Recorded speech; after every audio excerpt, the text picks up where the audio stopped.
The truth is out there. It is one of the world's greatest mysteries, Scotland's legendary Loch Ness Monster. So does the lake creature actually exist? Well, if you ask one man, he'll tell you it is in fact no myth. Every day it's flaunted in front of your face. Hundreds of people in the valley say they are hearing voices in their heads. You just choose to ignore it. Belief can be a powerful force. No one knows that better than the people who are sure they've seen Bigfoot. Real accounts.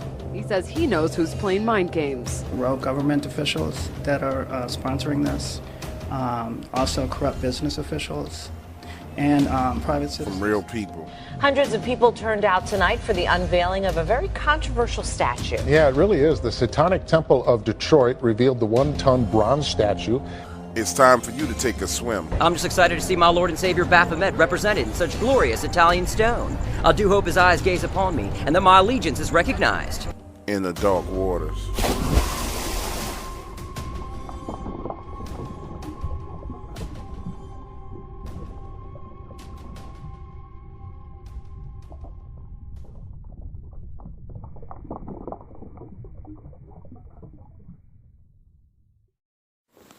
The Dark Waters channel is for entertainment purposes only. Although information in these stories can be traced back to relevant and true sources, Dark Waters strongly discourages its viewers, listeners, and subscribers from visiting the site of incidents and encounters discussed or revealed on the show. In other words, we will not be held responsible if you are attacked by a Dogman, molested by a Bigfoot, bitten by vampires, chased by chupacabras, abducted by aliens, accosted by the Men in Black, investigated or arrested by the local law enforcement, CIA, FBI, NSA, EPA, BLM, or another alphabet group, whether on U.S. soil or abroad. Thank you for tuning in, and enjoy the show.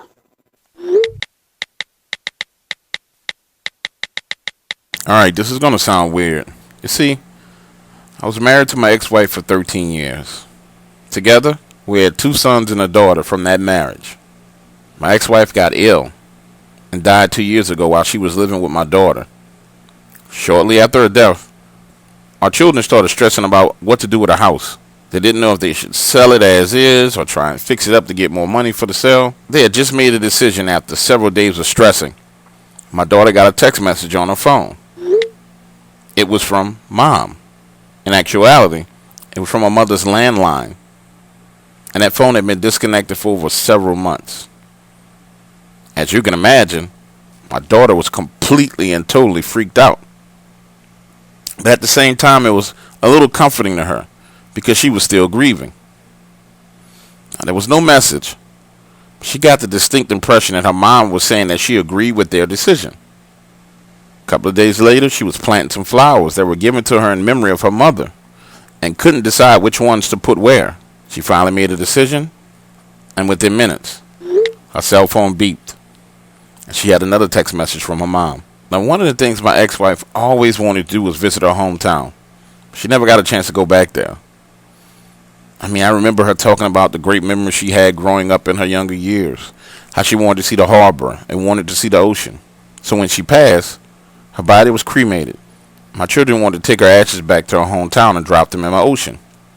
So my new wife and I decided it was best that we take a 2-week vacation and head out with them. While we were in her hometown, 2 of my kids decided they were going to go parasailing. And they figured it was a good idea to take our ashes out with them and drop it in the water from the boat. When my daughter and her husband waited in the car, you guessed it, her phone beeped again. And she got another text message from her mom. Altogether, she got 12 text messages over a period of about 3 to 4 months. So finally, she had to go to the AT&T store to get her screen fixed on her phone. That's when she asked the technician if it was possible for her to receive text messages from a landline that had been disconnected. They had no explanation whatsoever for what happened to her. And my daughter left the store feeling even more like the messages were from her mom. But also, she felt like she had betrayed her by not believing. After leaving the AT&T store, she never got another text message from her mother. To be honest with you, it makes me real sad.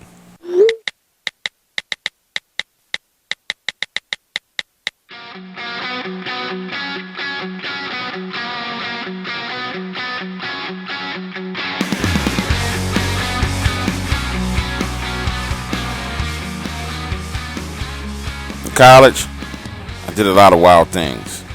Partied too much, Lots of drinking and drugging. Silly shit, you know, things that you think you can get away with when you're a young man.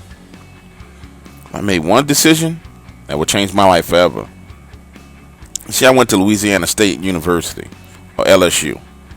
And on the outskirts of the campus were these real sketchy apartments. You know, the kind of place you went to buy your drugs, not the kind of place you're supposed to hang around in. Well, over time, I became very cool with the guy who supplied my weed habit. Maybe a little too close for comfort. I'll never forget this shit. He lived on the 3rd floor of a 6th-floor apartment complex. When you walk into his apartment, there's a shitty brown sofa on the left, and he had this little dog. I don't even remember the breed of the dog, but the fucker had fleas all over it. Well, on Saturdays, I would go over to his place, chill, smoke weed, and just hang out with him. Little did I know that this jackass was not kicking money up to his supply like he was supposed to. In other words, he wasn't paying for his product. So I'm sitting there on the sofa. He's in the bathroom taking a crap. And in walks in this very short, muscular, light-skinned guy. He had this long, straight hair. I mean, like, you know how a woman perms her hair? Long, straight hair. And his eyes were this piercing green color. He looked at me. He said, "Where the fuck is Tyler?" Now, I'm not a tough guy. Never have been, never will be. In fact, I'm from Boca Raton, Florida. Straight rich suburbs. Not a street bone in my body. Behind him was this huge dude. This guy had to be a bodybuilder. His forearms was about as big as my chest. And on top of that, he had this tight-ass muscle shirt on. As they walked in the room, I knew it was going to be problems. All I could think to do was act like I was high on heroin. So I leaned back and relaxed my whole body and went limp. He looked at me and said, "Fucking junkie." Then he turned to his friend Hulk Hogan and said, "Watch him," and walked into the back of the apartment. For the next 5 minutes, I heard him whooping the shit out of Tyler. And all I could do was just sit there, pretend to be high while his friend was leaning all on me. This dude was off the chain. He even beat the shit out of the dog. And then just like they walked in, they left. As soon as they walked out of the door, I hopped up, went to go check on Tyler. And his head was bust open to the white meat. There was blood everywhere. He had this look on his face, like, "Help me, help me." Back in those days, there weren't cell phones like everybody got a phone right now. So I went next door and dialed 911. Police came and the ambulance came. When the police came and they asked me if I knew what happened, I told them I didn't know. I had just came over, found them like that. I wasn't getting involved with that kind of crap. That was the end of my time I spent slumming.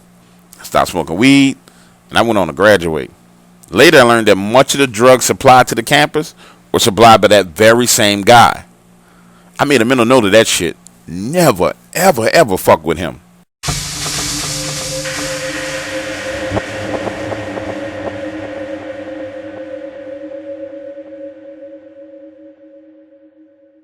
Okay, so I have a 12-year-old son. And when he was about 7 or 8, he and my wife were returning from the store. While coming up the stairs, my son stopped and said, "What?" When my wife asked him about it, he said he could hear someone calling his name in the house. This completely freaked her out. And they searched all the rooms in the house, but no one was there. And then my son started getting freaked out about going downstairs to the living room by himself. He told me he would see a man standing at the top of the stairs. So my wife and I asked him to describe the man. And what he described, to a T, was my wife's father, who had died in the 1980s. He described the older man with a goatee, bald-headed, and wearing glasses. We showed him a picture of my wife's father, and he immediately said, "That's who I saw." From that point on, periodically he would see his grandfather. He saw him once by the stairs and watched him walk out of the door. Another time he saw him in the garage when we were pulling the car out to run an errand. This continued to happen on a regular basis.